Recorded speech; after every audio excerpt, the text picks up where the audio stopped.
ఆంధ్రప్రదేశ్ రాజధాని అమరావతిని మరింతగా విస్తరించేందుకు ఏపీ సర్కార్ రెడీ అవుతోంది.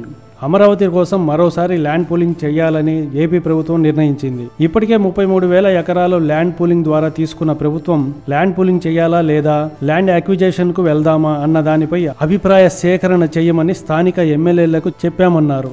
మరొక 36,000 ఎకరాలు ల్యాండ్ పూలింగ్ కు ఇవ్వడానికి రైతులు ఆమోదం తెలిపారని ఎమ్మెల్యేల ద్వారా తెలుసుకున్నామన్నారు. 48వ సిఆర్డీఏ మీటింగ్ లో దీనికి గ్రీన్ సిగ్నల్ ఇచ్చినట్లుగా తెలుస్తోంది. శంషాబాద్ హైదరాబాద్ నిర్మించారు. ఆ రోజు ఎంతో మంది అన్నారు ఎయిర్పోర్ట్ కి 5,000 ఎకరాలు ఎందుకు, ఉండే ఎయిర్పోర్ట్ చాలదని. నిజంగా అది కానీ నిర్మించకుండా ఉంటే పెద్ద పెద్ద ఇన్వెస్టర్స్ చెన్నైలో దిగి కారులో రావటం, లేదంటే బెంగళూరులో దిగి రావటం చేయరు.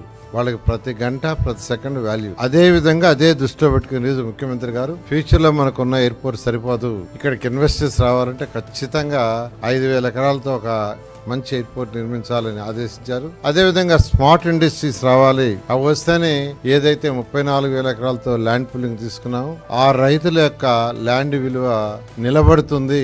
సంవత్సరానికి 2-3 యాక్టివిటీస్ జరిగినా దానివల్ల అనేక హోటల్స్ వస్తాయి, అవి ఫిల్ అవుతాయి. ప్రభుత్వానికి జిఎస్టీ పెరుగుతుంది, సర్వీస్ సెక్టర్ కూడా పెరుగుతుంది. దానివల్ల ఎంతో మందికి ఎంప్లాయ్మెంట్ వస్తుందనే ఉద్దేశంతో ఈ 3 ప్రాజెక్టులు టేకప్ చేయమన్నారు. అయితే ఆ 3 ప్రాజెక్టుకి ల్యాండ్ అక్విజిషన్, ల్యాండ్ పుల్లింగ్ అనే దేశంలో అక్కడున్న ప్రజాప్రతినిధులు అధికారులకు ఇన్స్ట్రక్షన్ ఇచ్చాం. ప్రజల యొక్క అభిప్రాయం ఎలాగో తెలుసుకోమని. ఆల్రెడీ ఎమ్మెల్యే భాష్యం ప్రవీణ్ గారు అక్కడ ఉన్న విలేజ్లతో గ్రామ కమిటీలు పెట్టి మాట్లాడితే దాదాపు 24,000 ఎకరాలను యాక్చువల్గా ల్యాండ్ పూలింగ్ ఇవ్వడానికి వాళ్ళు యాక్సెప్ట్ చేశారు. అదేవిధంగా మిగతా ప్లేస్ లో కూడా యాక్చువల్గా వర్కౌట్ చేస్తున్నారు. ల్యాండ్ పూలింగ్ ద్వారానే మరొక 44,000 ఎకరాలు సేకరించాలని ప్రభుత్వం నిర్ణయించుకున్నట్లు సిఆర్డీఏ అథారిటీ సమావేశంలో నిర్ణయం తీసుకున్నామని అన్నారు. తాడికొండ మరియు పెదకూరపాడు 2 నియోజకవర్గాల్లో ఎమ్మెల్యేలు శ్రవణ్ మరియు భాష్యం ప్రవీణ్ వీళ్ళిద్దరూ కూడా ప్రజల వద్దకు వెళ్లి ఒపీనియన్ తీసుకున్నారు. భూములు ఇవ్వడానికి ప్రజలు సంసిద్ధంగా ఉన్నారా లేదా, ల్యాండ్ పూలింగ్ ద్వారానా లేదా ల్యాండ్ అక్విజిషన్ ద్వారానా అని ఓవరాల్ గా అభిప్రాయాలు తెలుసుకోగా